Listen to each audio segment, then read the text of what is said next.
going to be talking about optimizing for the SERPs, so the search engine result pages. So if you're as interested in SEO as I am, and as particularly as interested in Google and the search results as I am, you'll know very well that the search engine result pages have changed a lot over the last few years. Particularly in the last couple, there's lots of new developments that people like Bill have touched on today. New data, new information that's happening that's been brought into the search results for users, which is really great for users, but actually it's also going to be having an impact on traffic levels. You might already be familiar with this data. This is from Rand Fishkin's new company, SparkToro. I think Cindy shared some of this earlier as well. So it just looks at click-through rates on Google desktop searches comparing 2016 to 2018. I've highlighted the EU and UK graphs, and you can kind of see there's been a decrease in organic CTR, an increase in paid CTR, an increase in no-click searches, which is a phenomenon I'm going to sort of touch on today. And this is just for desktop, and if you thought this was a bit alarming, see how it looks on mobile. You can really see that it's really having a big impact. So again, a decrease in organic CTR, an increase in paid, and an increase in no-click searches. If you start to have a look at the search results, you get a pretty clear understanding why that's happening. So this is a search for back in the UK for best washing machine. And this is all I get on my desktop device at work. This is all I see above the fold. You can see loads of organic there, obviously. We've got paid search ads, Google Shopping, and this according to section, which is very, very nice for expertreviews.co.uk here. And the top, just the very top of a feature snippet. You scroll further down the page, you actually start to see the rest of that feature snippet. So again, I can make the assumption that most people be aware of what a feature snippet is. It's being pulled from an organic result. Google will pull out information based on the original query, and hopefully it's going to be useful for the user.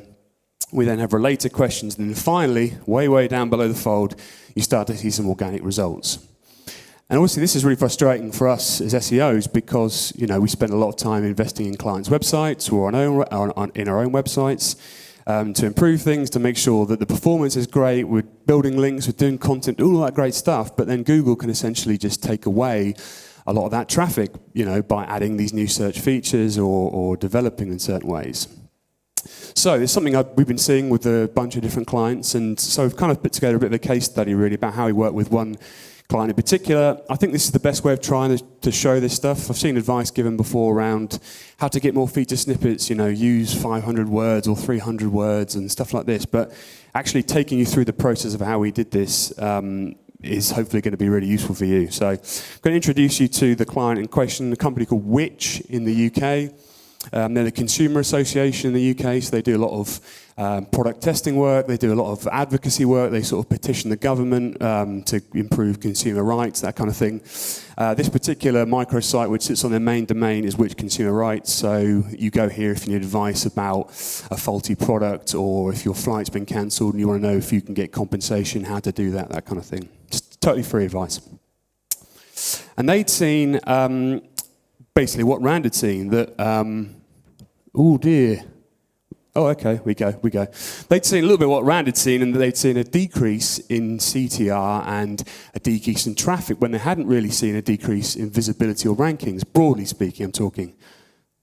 Okay, so we did a bit of digging around some data to look at actual keywords they rank for and look at the CTR changes. So we found, for instance, where they had an average first position ranking for a load of keywords in 2017, the average CTR was around 44%, and that dropped to 42% by 2018, so a difference there. And the same was the case for average second position keywords and average fifth position keywords as well. On the sort of top right is a really interesting bit. So we then found the keyword where they ranked in average first position. We tried to find the one that had the lowest CTR of all the keywords they had, and the lowest in 2017 was 16% average CTR. That was the lowest CTR for a first position keyword, and that dropped to just 7% in 2018. So they rank in first position for a non-brand keyword, and they were just getting 7% click-through rate, which is obviously really, really low. They'd also seen cases where they'd increased in ranking position but receiving less clicks, which doesn't make a lot of sense, right? In theory, you think if you increase the ranking position, you should get more traffic, you should get more clicks. But we found a lot of cases where that wasn't happening. I've just included a few here. The one at the bottom is the most kind of stark, where they ranked on average in sixth position in 2017 for this particular keyword. They increased that to 3.67, so they gained a couple of positions, but they got 33% less clicks from this particular keyword. And that led to kind of these two statements that we felt kind of summed up the situation. Traffic was plateauing or even decreasing without ranking position loss. And anecdotally, we'd seen many featured snippets appearing for target keywords. Now, obviously, we wanted to go beyond anecdotally and actually start to measure this properly, start to try and optimize properly, to see if there was a correlation there and actually see if we could get some of that traffic back. So this is how I went about doing that. First of all, grabbed lots of data from a number of different SEO tools, Ahrefs, Systrix, and SEMrush.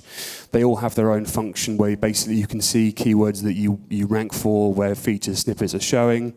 Ahrefs probably my particular tool of choice for this because you have this additional option to select whether you're seeing your rankings or not, whether you own the snippet or don't own the snippet, which I think is a nice little touch. So we grabbed all this data, threw it into Excel, an old Excel document. So you've got the keyword, the volume, and the URL. And we started this in August 2017. And we just included in the far right there just a yes in that column and color-coded it green so it was nice and clear. So that was yes, we own the snippet for these keywords as of this particular moment in time. We then repeat that process the following month.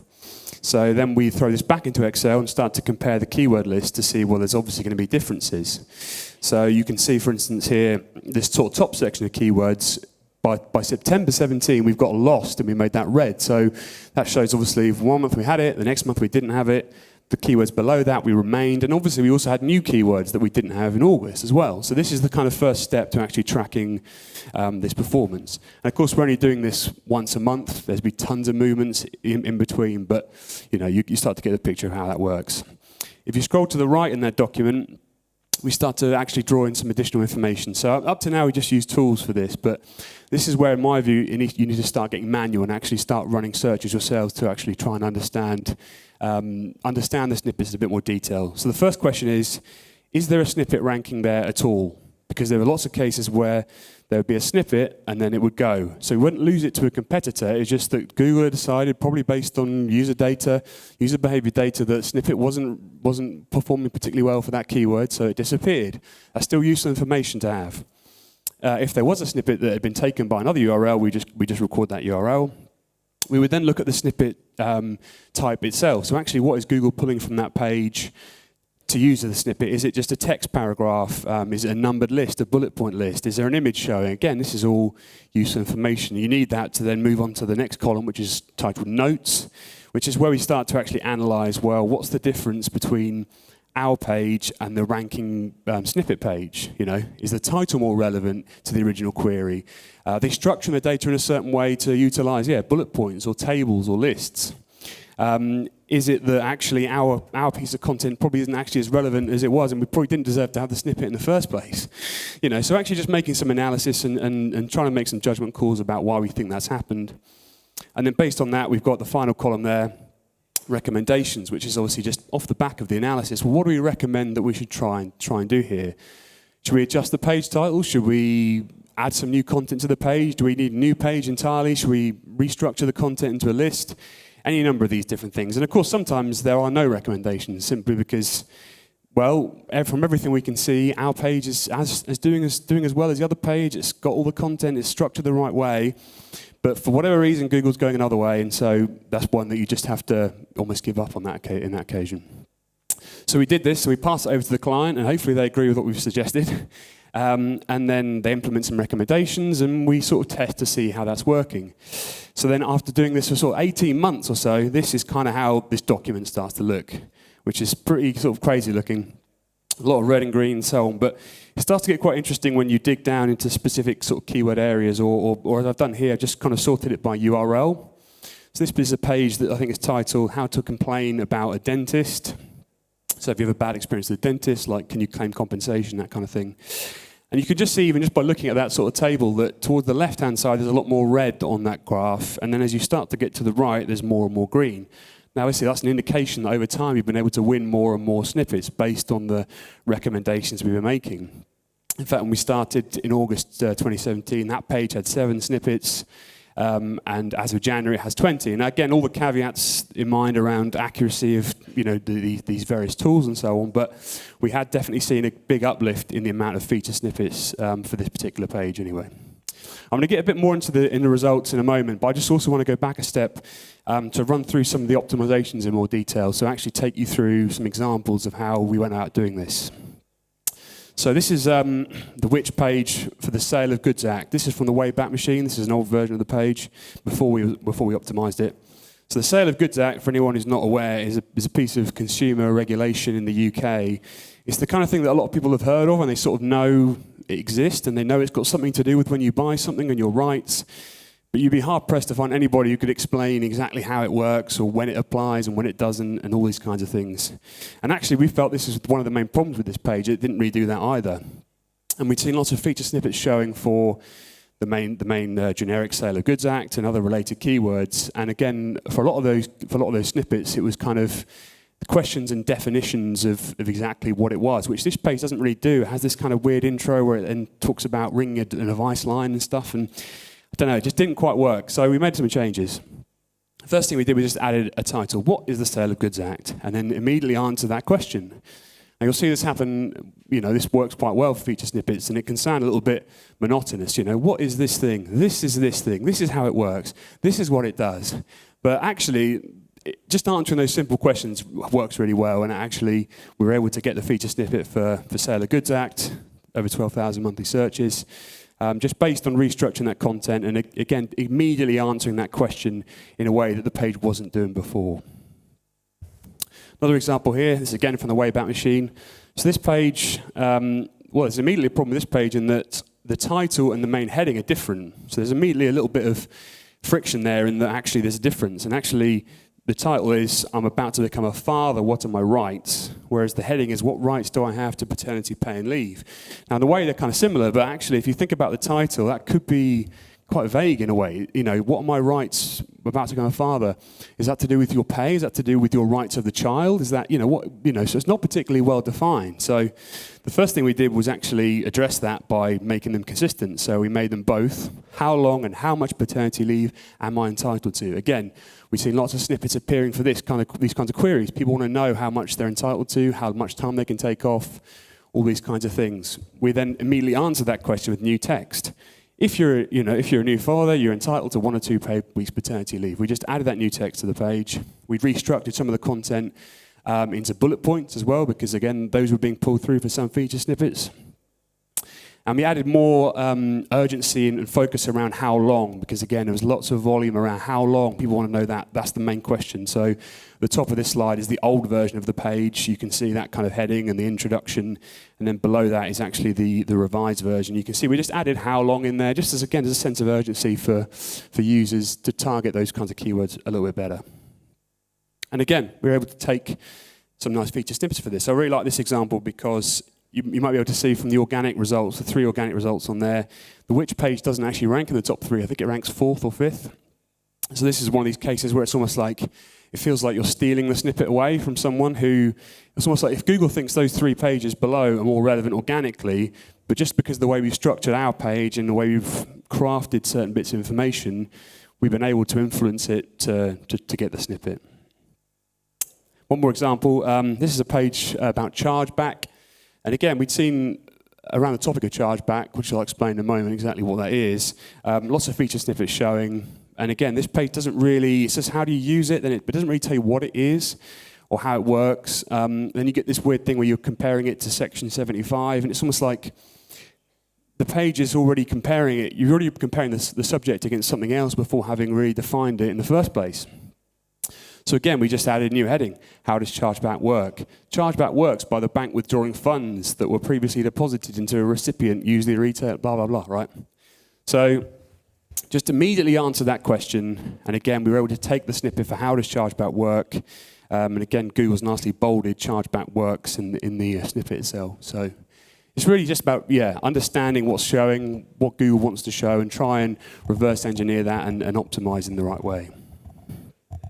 So in terms of results over this period, just include a sort of breakdown really of the snippets. We obviously do this monthly, but I just include like 3 or 4 monthly breakdowns just to show the amount of remained, new and lost snippets we won. I mean, the real key numbers in the far right, where you can see we started with 458 on this particular site and have ended up with 764. So we've increased them a good amount.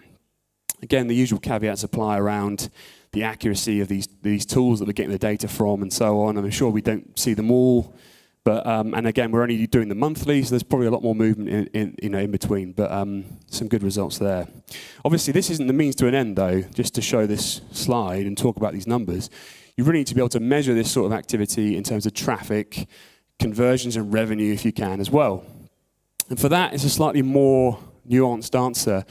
One thing I've learned from this process is that not all feature snippets will drive more traffic. And to understand why, you really need to understand user intent. And actually some snippets, people are going to get the answer to their questions, so actually it's almost less likely to drive any traffic. So the top example here, appeal parking ticket. So there's a high likelihood that's a pretty strong user intent. Someone's got a parking ticket, they're pissed off about that, they want to know how to appeal, they want to know who to contact, how to go about doing that, so they can see the snippet, and they're probably going to click on that link to actually find out in more detail how to do that.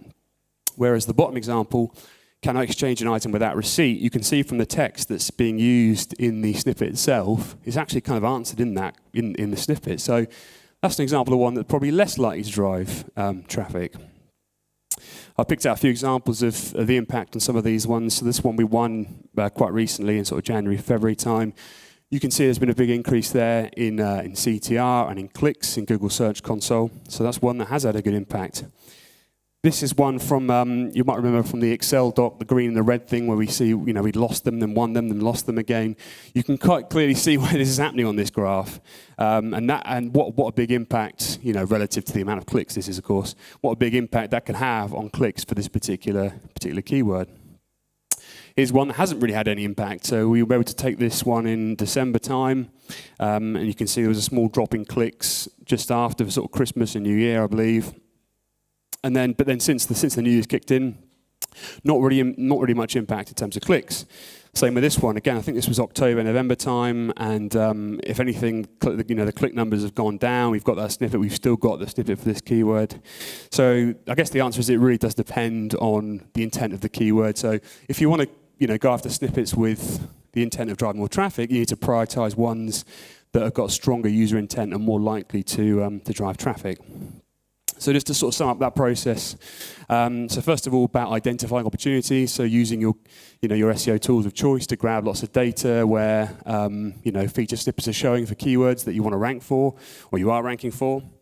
Then reverse engineering the snippets, so actually doing the manual side of things to actually look at what Google's pulling, what information is relevant to the query, and then obviously implementing changes to target those same things. And then once they're implemented, just measure and repeat and try and refine your process to get more, essentially. So before I kind of finish, I also want to touch a little bit on related questions. So I've called this like the new frontier because this is something newer I've been dabbling with. I certainly don't have 18 months worth of data to talk about this, but it's a really interesting area. Related questions, I'm sure you're already aware, are these sections in the search results. I've included desktop and mobile next to each other, where you're getting questions related to your original search query. Google's serving you things that obviously it thinks is relevant and so on. When you click on one of them, you get this little expand box, and you can see what is actually looks a little bit like a feature snippet, the kind of expanded box there. I like this example because one of the questions at the bottom is, why does SEO take so long?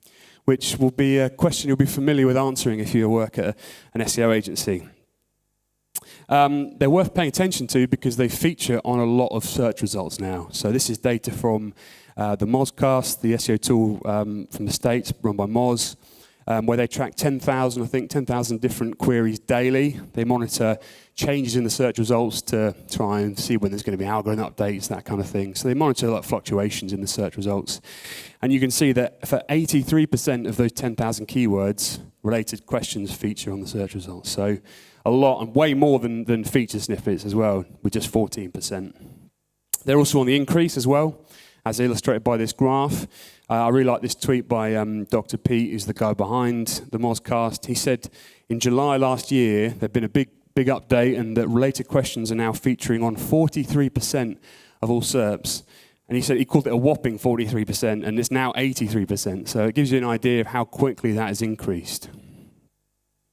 The problem I was having with the related questions was, well, there's great tools like the Mozcast and like the ones I mentioned earlier to grab data where you can get information on which keywords you rank for, where they're showing related questions. I was finding it more difficult to get actionable data from that to actually take decisions around optimizing content or creating new content. So I've kind of come up with a bit of a solution to that, which I want to run through with you today. A sort of introduction to scraping related questions from the search results. So this will allow you to actually, for your target keywords, see which questions are appearing, the actual text questions, and then extracting that data. So then you can then, as I say, use that to drive content strategy or further optimizations. So for this, you're going to need a few things. First of all, you're going to need a load of keywords where related questions appear in the SERPs. So I've used Ahrefs here in this example. Going by that 83% stat, if you don't have access to something like this, then it's almost like you can just try any keywords that you know are important to you and that you want to try and optimize for. But this has a really great function for that. You need to throw all that data into Excel. So you've got the keyword, the volume, and the URL, and so on. The next thing you need to do is construct a Google search query based on this. So the first thing you need to do is your Google of choice. For me, that would be, in most cases, .co.uk. It might be .fr for you guys. You need the beginning of a search query string, as illustrated on the slide. And then you need to turn your keywords into this style where you remove the spaces in between the words and replace them with a plus symbol. And then you start to use concatenate in Excel to bring it all together. This is how it would kind of look in Excel. So you have your Google search query string. You've replaced the keywords with the plus symbol, and then use concatenate just to combine the two cells into one single full Google search query string. And obviously, if you want to add any more parameters around localization and so on, you can do that here as well. The next thing you need to do is to download the Screaming Frog SEO Spider. There are other crawlers available on crawl here as well. I'll say for the benefit of balance. Obviously, I work for Screaming Frog, but I work on the agency side of the business, not on the tool side of the business. So, but it is really great for these little kind of hacky tools. Once you've downloaded it, you have to set it up in a certain way. You have to configure it. If you used the Spider before, you'll know that there's a load of different configuration options. And for this particular setup, you need to set up in JavaScript rendering mode rather than text-only HTML. You need to adjust the robots.txt settings to make sure you're ignoring robots.txt rather than respecting it. You need to change your user agent, which by default is the Screaming Frog Spider, to Chrome instead. You can set this to tons of different user agents within the config. And you also need to reduce your speed levels. This just makes sure that to 0.5 URI per second. This just makes sure you don't make too many requests to Google and start to piss them off and hit any captures and stuff like that. So this should be, this should work fine. And then you just set up your extraction. So again, you do this within the custom configuration. So this is the page that you'll get by default. You can see they're all kind of set to inactive initially. So you need to hit the little drop down and select XPath. That's the type of extraction we want to do for this particular case.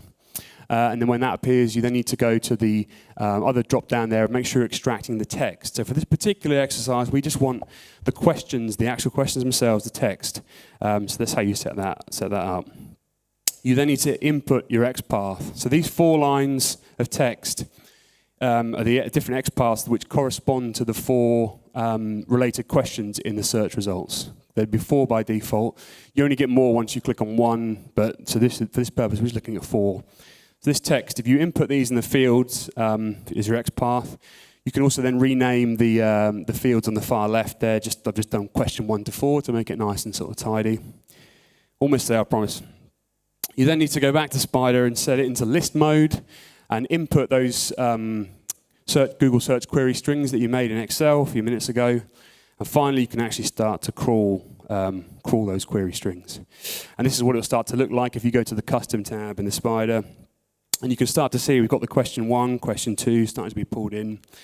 You let this finish, export it to Excel, and then you should get a document that looks a little bit like this, which I think is pretty cool. You've got your keywords, you've got your volume, your position, so on, and you've got the 4 questions that appear for that particular keyword search. So immediately you've got tons of really great information here. You can look at these and say, okay, are we optimized for all these? Have we got content on these? Do we need content on them? Do we create new content? Whatever it might be. Because if Google thinks these questions, I suppose, are relevant to the original search, then it's a good idea that you should also agree with them and think that they're certainly at least worth considering. Merci, thank you.